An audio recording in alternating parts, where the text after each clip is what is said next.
Hi guys, it's Kath. Today I'm going to show you how to build this miniature 1 to 12 scale microwave. This tiny appliance is fully equipped with lighting and even a rotating tray.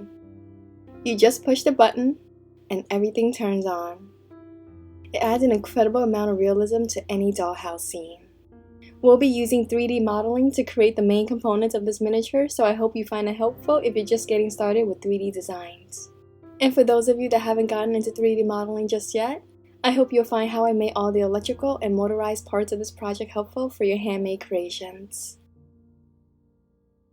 Before we get started, I want to show you guys the newest printer in my arsenal.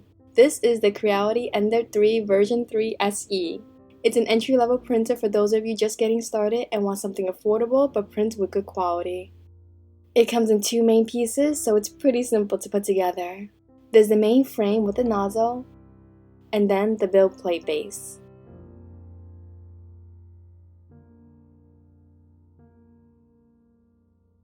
The two attach with just some screws on the bottom and the top.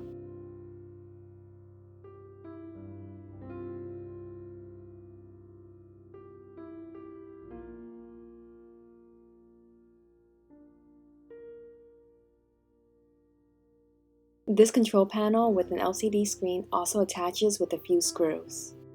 Attach the filament holder. Then there are a few cords to plug into their slots, and that's it. The machine is ready to go. Printers have come a long way, and it's easier than ever for beginners to start. They're easy to put together and easier to use.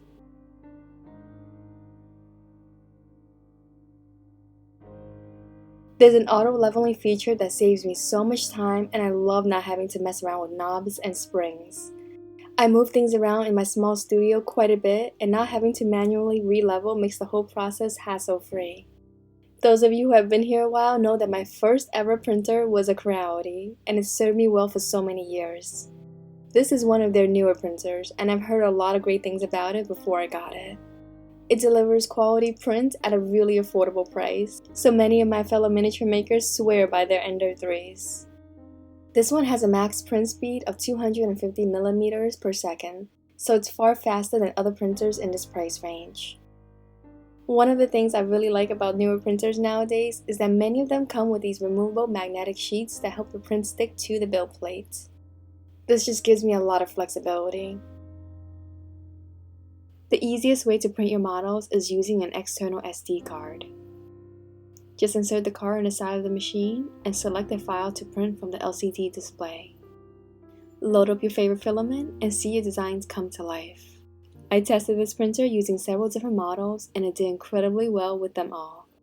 It handles details so well and works seamlessly using their Creality Slicer software. These are just a few models that I have in my Etsy shop. This machine also prints really quietly, so I'm able to run it at night when the rest of my family is asleep and I'm being a night owl.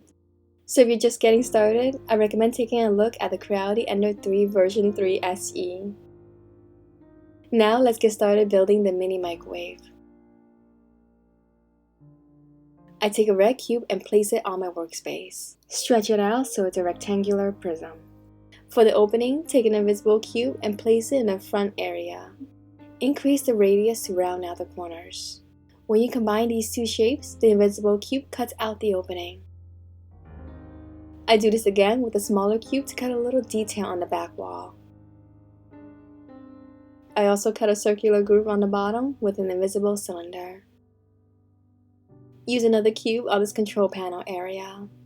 This is where we'll be adding the display and buttons. Next, I cut an opening on the right wall near the front. This is where we'll be adding lighting. Then turn this model around to the back and add a cube behind the control panel.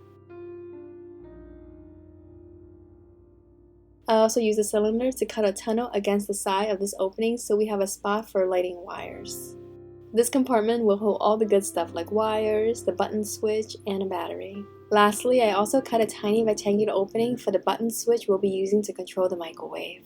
And turn this model back around to the front. I cut a little circle on the bottom tray area. Also cut a cylinder on the front left edge for a hinge. We'll come back to the door in just a little bit. This piece prints beautifully in filament with some supports in the hollow areas. I've removed the supports and it's ready to go.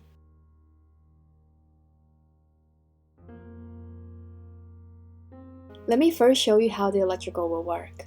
This is a battery holder. This is the coin battery I'm using.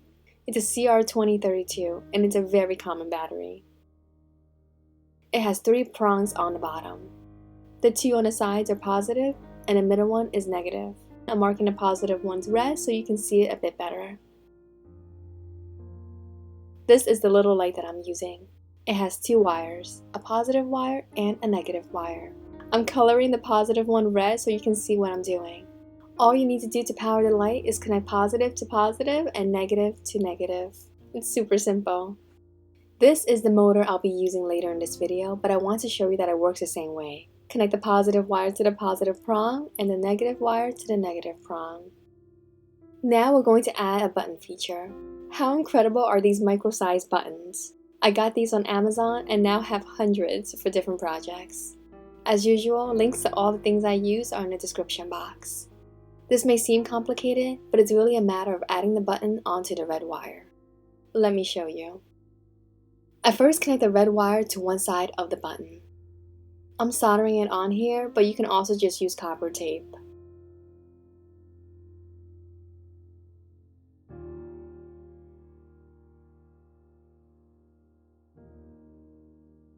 Then I grab another piece of wire. Connect one end of that to the other side of the battery, and the other end of the wire to the battery holder. You can see all I did was add the button along the red wire to stop and start the current. Next step is to attach the negative wire from the little light to the battery holder as well. Make sure you connect the wire to the middle prong.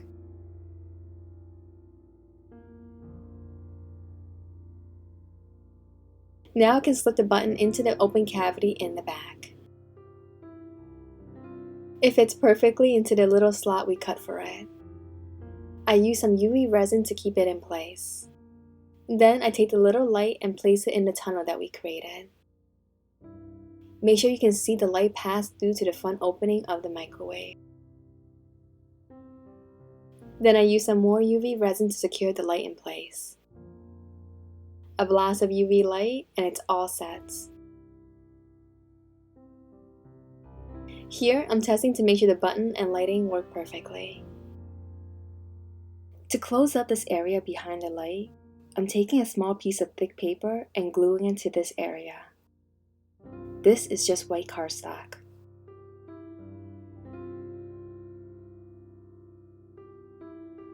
Next up is the door.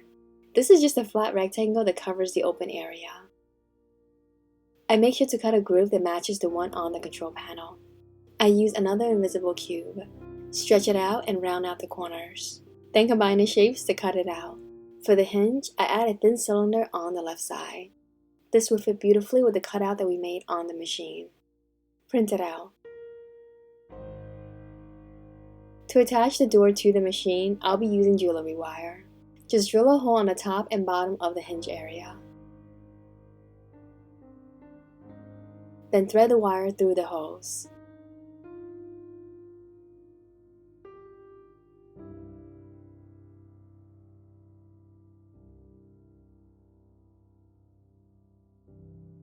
Now the door can swing open and shut seamlessly. Snip off the excess wire from both ends. The next thing we need is a front glass panel for the door. For that, I'll be using this thin polycarbonate sheet. It's as clear as acrylic but much more flexible and easier to cut without cracking. Just cut a piece that fits into the groove of the door. Then I take a piece of painter's tape that's the size of the window. Stick that to the center of the polycarbonate. Then I use black gel polish to paint around the painter's tape. Black spray paint will also work really well for this. You just need a paint that will adhere well to plastic.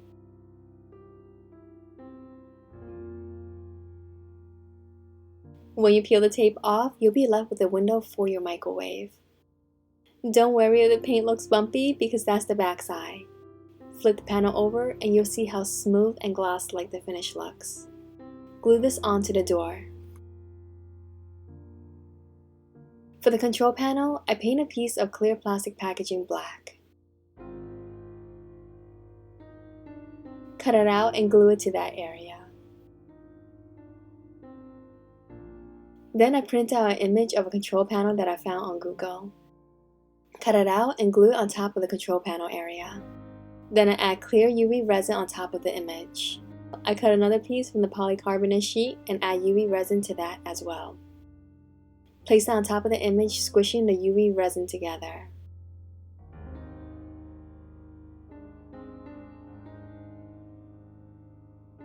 Then use a UV light to permanently bind them. The front is almost complete. For the look of stainless steel, I'll be using this contact paper. It's quite thick, cuts easily, and sticks to smooth surfaces really well. I use a strip to cover the top and bottom areas of the door.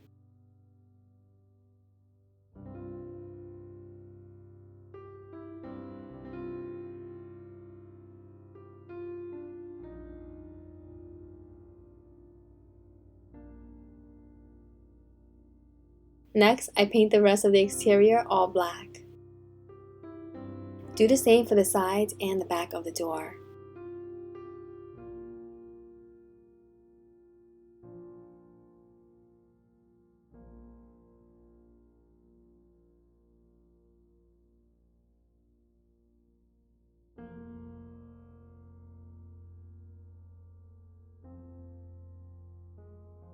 If you don't want to add a motorized spinning tray, you can stop here and have a beautiful microwave you can put anywhere.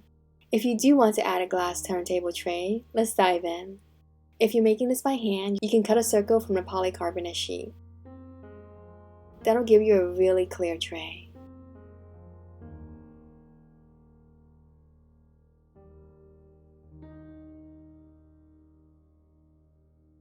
If you're modeling this, it's just a flat cylinder for the tray, a smaller but thicker cylinder for the base, and a tall thin cylinder for the pole that will connect to the motor. We need a small cutout at the top of this pole to fit the motor. Since the motor has a pole that's a cylinder with a flat side, I'm replicating that in the model. I'll be using clear PETG filament to give it that realistic crackle look. This Creality machine has a PETG setting, so it printed perfectly. The motor pole fits perfectly into the pole of this tray. This will hold in place as the motor spins. To wire the motor to our existing button, we'll need to cut the red wire of our light. See the wires here at the end of this tunnel? Snip the red one. We'll be attaching the red wire from the motor to this. Just strip the plastic to expose the metal wire. Solder the 3 ends together to close the circuit back up.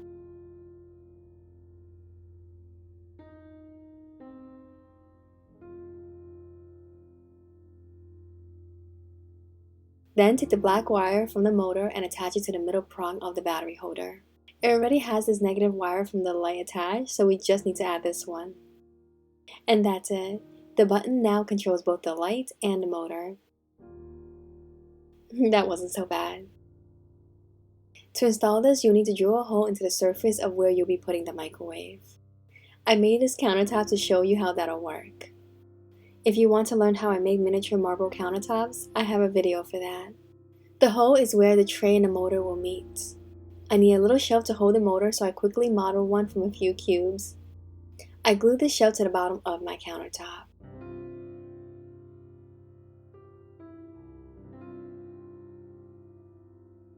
I also decided to cut off the excess wood from this countertop because it's not necessary.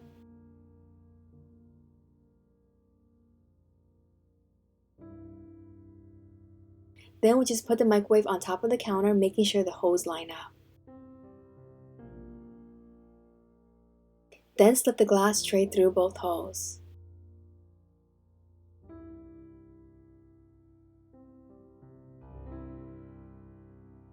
You'll see it come through the bottom. Then attach the motor pole to the bottom of the tray.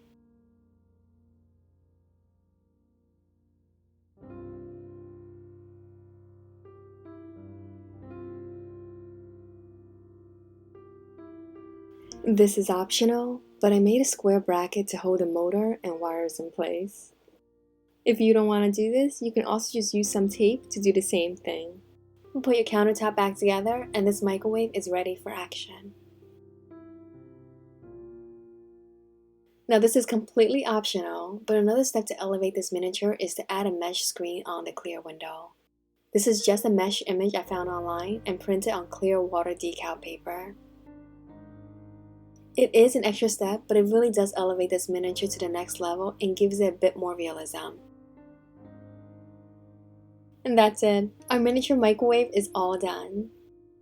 I hope you guys liked this video and learned some new techniques. This was so much fun to put together, and I can't wait to show you guys more motorized appliances. I'll see you next time. Bye.